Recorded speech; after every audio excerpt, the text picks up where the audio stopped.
It's 5 a.m. at McDonald's. I just got a free small coffee. I really appreciate free coffee. But not enough to buy anything else. Anyway, I got a sudden urge to talk about New York Ripper. Free small coffee. That's free small coffee, you know? Free small coffee.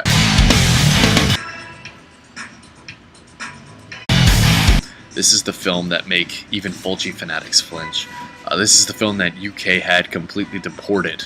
They were so appalled by it. Censors were so appalled that they had every single copy deported from the UK immediately.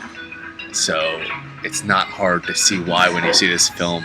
It is, even by today's standards, so insanely vicious and violent. It pulls no punches. It shows everything. And with pretty good effects, I gotta say, too. If you're interested in Fulci films, I think that this is the best way to start. Not just because it's so violent, but a lot of Fulci films are very dry. I think it's hard for a lot of people, for today's audience, to appreciate films by Lucio Fulci.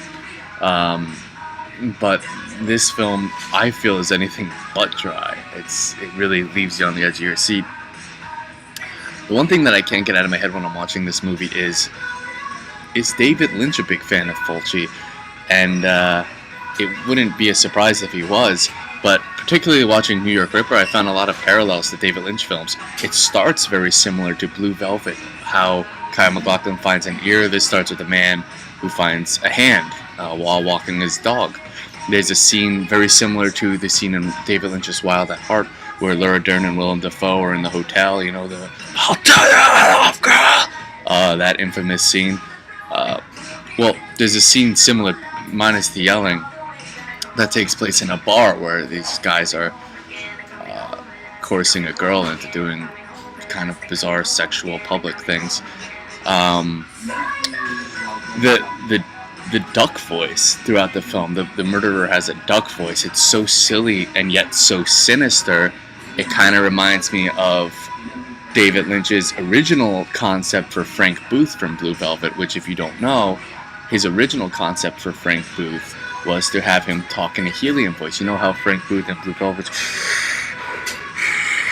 breathing in,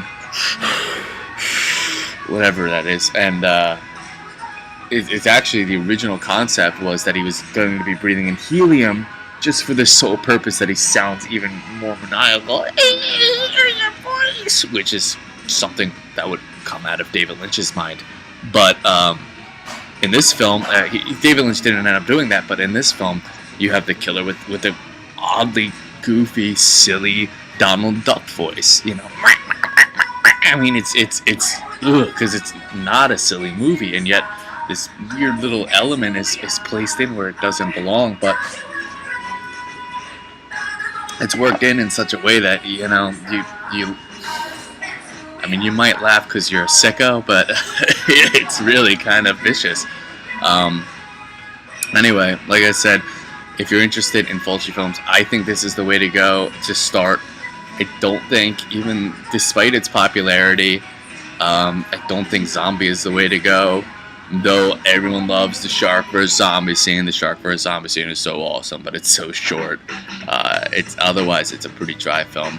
Maybe The Beyond, but I love the New York Ripper because, man, it pulls no punches.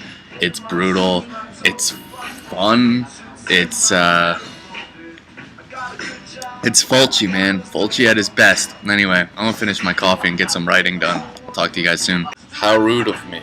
What do you guys think? What's your favorite Fulci film?